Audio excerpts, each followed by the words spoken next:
अस्सलाम वालेकुम दोस्तों, welcome to my channel calligraphy studio. तो आज हमारी फ़र्स्ट क्लास है। आज हमने फ़र्स्ट क्लास में जो है हमने अपने सामान से इंट्रोडक्शन करना है कि हमें जो बेसिक पे है वो कौन सा सामान चाहिए। तो दोस्तों बेसिक के लिए हमें ज़्यादा चीज़ें नहीं चाहिए। अगर आप स्टार्ट करना चाहते हैं तो इसके लिए ज़्यादा ज़रूरी नहीं है कि आपके पास कैलीग्राफी का सारा सामान हो। इससे आप जो छोटी चीज़ें उससे भी लेके स्टार्ट कर सकते हैं।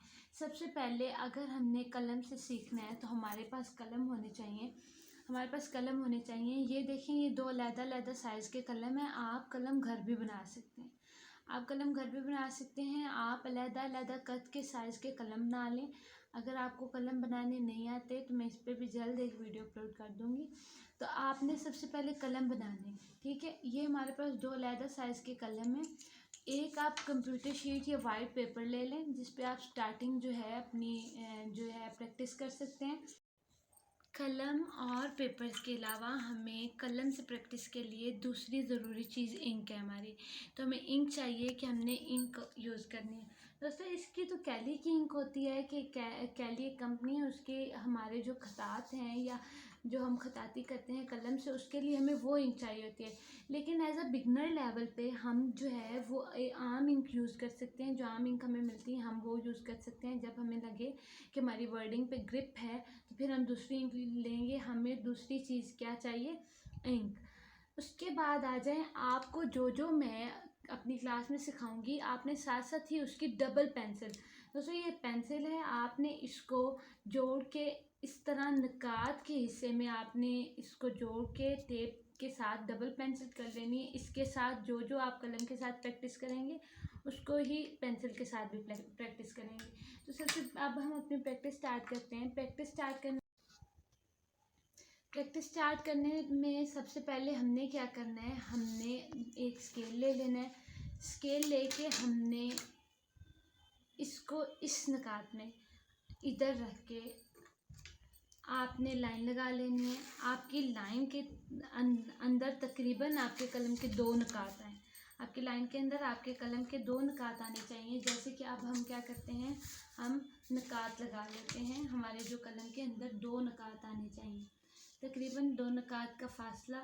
ये देखें दोस्तों, एक निकात और ये हमारा हो गया दूसरा निकात। देखें ये हमारी इंक आम है तो ये फैल रही है। आम इंक का यही होता है कि वो पेपर पे फैलना शुरू कर देती है। जो हमारा पेपर है वो भी आम शीट है। इसके लिए अगर आप आर्ट कार्ड ले लें तो वो आपके लिए बहुत ज़्यादा बेहतर रहेंगे। उस पर आपकी प्रैक्टिस बहुत ज़्यादा अच्छी हो जाएगी। आर्ट कार्ड ले लें या इस तरह के बटरफ्लाई पेपर ले लें। दोस्तों प्रैक्टिस में सबसे पहले हम क्या सीखते हैं, नकात। आपको बताती चलूँ, जो हरूफ हम सीख रहे हैं, हरूफ की मुख्तलिफ इकसाम होती हैं। जो हरूफ हम सीख रहे हैं इस हरूफ को ख़त नस्ख कहते हैं। हम ख़त नस्ख सीख रहे हैं। बहुत से ख़त होते हैं जिसमें से सबसे पहला ख़त जो हम सीख रहे हैं वो ख़त नस्ख है। तो इसको मैं ऊपर ही लिख देती हूँ ताकि आपको देखने में और समझने में आसानी हो कि हमने ख़त नस्ख की प्रैक्टिस की है। सबसे पहले हम क्या करेंगे, हमने निकात सीखने हैं कि निकात कैसे लगाते हैं। आप अपने कलम को पकड़ें। आपकी कलम की सीध ये है तो आपने कलम को इस शेप में पकड़ना है। इस शेप में आपने कलम को इस शेप में पकड़ के इस तरह नुक्ते लगाने हैं।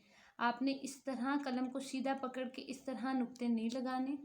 आपने कलम को इस तरह भी नहीं पकड़ना, इस तरह भी नुक्ते नहीं लगाने। आपने कलम को इस शेप में पकड़ना है। तो सबसे पहले हम निकात लगाना सीखेंगे। हमारे निकात इस तरह आने चाहिए। आपने बार बार निकात की प्रैक्टिस करनी है ताकि आपके निकात जो हैं वो ठीक हो जाएं। ये देखें, हमारे निकात इस तरह आने चाहिए। दोस्तों सबसे पहले हमने हरूफ में अलिफ सीखना होता है। अलिफ हर्फ बहुत ज़्यादा टाइम लेता है, तो अलिफ हर्फ को आपने अच्छे से प्रैक्टिस कर लेनी है। अलिफ हर्फ की पहचान के लिए हमने क्या करना है, हमने 7 निकात लगाने हैं और उसकी लंबाई जितना एक अलिफ रखना है। देखिए हमारे पास 3 निकात, 4 निकात, 5 और ये हमारे 6 और ये 7। आप 7 निकात का भी अलिफ रख सकते हैं और 5 निकात का भी अलिफ रख सकते हैं।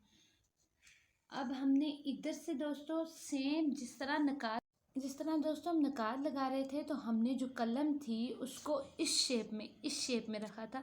मैं आपको शेप वो ड्रा करके दे देती हूँ।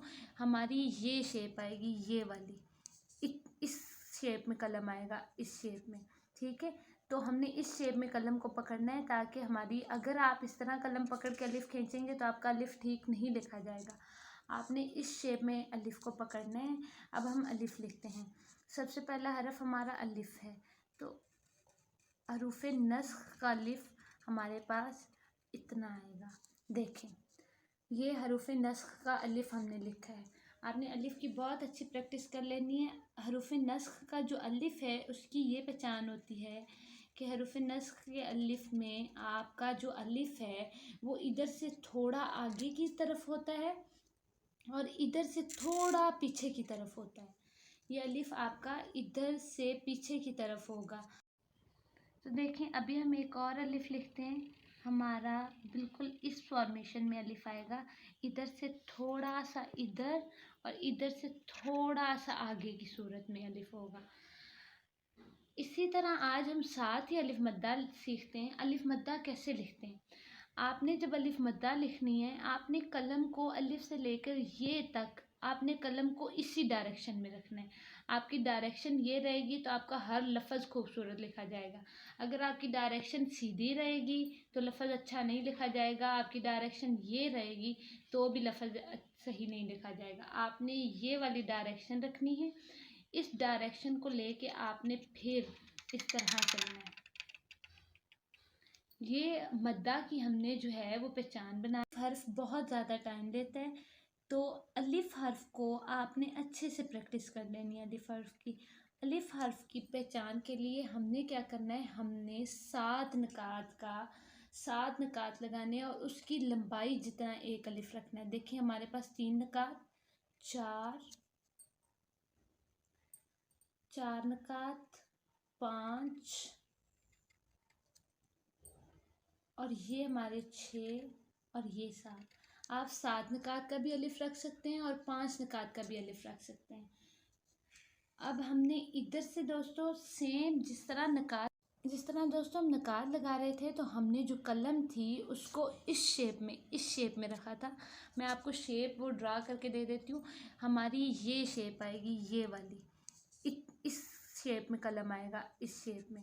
ठीक है, तो हमने इस शेप में कलम को पकड़ना है ताकि हमारी, अगर आप इस तरह कलम पकड़ के अलिफ खींचेंगे तो आपका अलिफ ठीक नहीं लिखा जाएगा। आपने इस शेप में अलिफ को पकड़ना है। अब हम अलिफ लिखते हैं। सबसे पहला हरफ हमारा अलिफ है, तो हरूफ नस्ख का अलिफ हमारे पास इतना आएगा। देखें, ये हरूफ नस्ख का अलिफ हमने लिखा है। आपने अलिफ की बहुत अच्छी प्रैक्टिस कर लेनी है। हरूफ नस्ख का जो अलिफ है उसकी ये पहचान होती है कि हरूफ नस्ख के अलिफ में आपका जो अलिफ है वो इधर से थोड़ा आगे की तरफ होता है और इधर से थोड़ा पीछे की तरफ होता है। ये अलिफ आपका इधर से पीछे की तरफ होगा। तो देखें, अभी हम एक और अलिफ लिखते हैं। हमारा बिल्कुल इस फॉर्मेशन में अलिफ आएगा, इधर से थोड़ा सा इधर और इधर से थोड़ा सा आगे की सूरत में अलिफ होगा। इसी तरह आज हम साथ ही अलिफ मद्दा सीखते हैं। अलिफ मद्दा कैसे लिखते हैं? आपने जब अलिफ मद्दा लिखनी है, आपने कलम को अलिफ से लेकर ये तक आपने कलम को इसी डायरेक्शन में रखना है। आपकी डायरेक्शन ये रहेगी तो आपका हर लफ्ज़ खूबसूरत लिखा जाएगा। अगर आपकी डायरेक्शन सीधी रहेगी तो लफ्ज़ अच्छा नहीं लिखा जाएगा। आपकी डायरेक्शन ये रहेगी तो भी लफ्ज़ सही नहीं लिखा जाएगा। आपने ये वाली डायरेक्शन रखनी है। इस डायरेक्शन को लेके आपने फिर इस तरह चलना है। ये मद्दा की हमने जो है वो पहचान बना ली। अब मद्दा की पहचान क्या है दोस्तों? मद्दा के आपके इस सिरे और इस सिरे के अंदर आपका एक नकात लगता हो। देखिए, हमारा एक नकात लगता हो यानी कि हमारा ये दोनों सिरे आपस में मैच करते हों और अंदर एक नुक्ता आता हो। आपने मद्दा की ये पहचान हमेशा याद रखनी है कि आप इधर से जब इसको इस तरह लेके चलेंगे, आपकी ये दोनों चीज़ें बराबर होनी चाहिए। ये दोनों बराबर होंगी तो आपकी मद्दा बहुत खूबसूरत लगेगी। और ये चीज़ जब इस तरह आए तो इन दोनों जगह पर गोल दायरा बने। साथ ही जब हम इस चीज़ की प्रैक्टिस कर लेते हैं, जब हम ये चीज़ बहुत अच्छे तरीके से लिखना शुरू कर देते हैं, तो अब इसकी बनानी है मद। मद कहाँ बनेगी? इधर से आपने इस कॉर्नर से लेना है, आपने इसके इस कॉर्नर से लेना है और उसको इस तरह बनाना है। ये आपकी मद बनेगी। ये देखें इस तरह। ये मद बहुत ज़रूरी है। आपकी इस मद की प्रैक्टिस होगी तो आपको आगे अली बे पे ते इवन आपने आपने जब भी मद्दा लिखना है दोस्तों, तो आपने मद्दा इस एंगल में लिखना है। ये मद्दा होनी चाहिए आपकी। आपकी अगर मद्दा इस तरीके से होगी, आपको मैं ये थोड़े बड़े मोटे कलम से मद लिख के दिखा देती हूँ ताकि आपको जो है आसानी हो समझने में। तो ये देखें, आपकी मद जो है, आपकी मद इस सूरत होनी चाहिए। ये आपकी मद होनी चाहिए। अब मैं आपको अलिफ मद्दा पूरा लिख के दिखाती हूँ। आपका अलिफ मद्दा इधर से हमने जिस तरह कहा था, हमने कलम को उसी शेप में पकड़ना है। ये हमारा आ गया इतना। देखें दोस्तों, जिस तरह कलम का साइज बड़ा होता जाएगा, उसी तरह हमारे कत भी बड़े होते जाएंगे।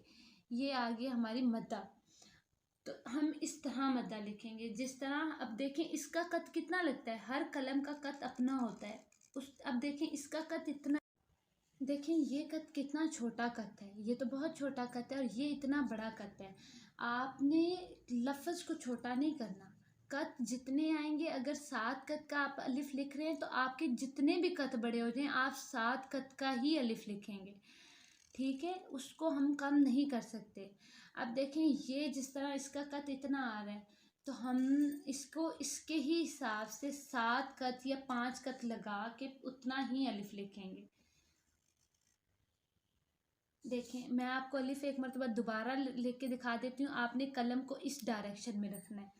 इस डायरेक्शन में आप कलम को रखेंगे, इधर से इस तरह खींचेंगे तो ये आपका है अलिफ।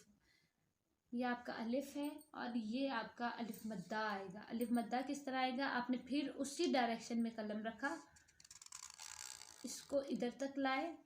ये देखें अब ये अंदर इंक छोड़ा है, तो आप जहाँ से आपकी इंक छोड़े, आपने एक मद्दा लिख के हमने इस मद्दा के इधर से पकड़ा और इसको ये निकात बनाया। आप जब तक आपका ये निकात परफेक्ट नहीं होगा, आप अगले लफ्ज़ जो है खूबसूरत नहीं लिख पाएंगे। तो आपने इस पे फोकस करना है। ये इस तरह आए दोस्तों। ये जो है ये आपका 2 निकात के बराबर होना चाहिए, 1 और 2, यानी कि आपकी लंबाई चौड़ाई ये 2 निकात के बराबर होगी तो आपका मद ज़्यादा खूबसूरत बनेगा। एज इट इज़ उसी तरह इसके नीचे आपका जो है इधर भी गोल बनना चाहिए और इधर भी। इसके अंदर आपका गोल बने या निकात पूरा आता है नहीं आता, आपका ये जो है ये सिरा दूसरे सिरे के साथ बिल्कुल मैच होना चाहिए। तो आपने दोस्तों इस वीडियो के अगली वीडियो आने तक इस वीडियो में जितना मैंने सिखाया आपने उसको प्रैक्टिस करना है। अलिफ और अलिफ मद्दा की जब आप प्रैक्टिस कर लेंगे तो आपके लिए अगले हरूफ सीखना और लिखना आसान होगा। शुक्रिया। अगर आपको मेरी वीडियो अच्छी लगी हो और मेरे समझाने का अंदाज़ आपको अच्छा लगा हो तो प्लीज़ मुझे लाइक करें, शेयर करें और सब्सक्राइब करें। Thank you.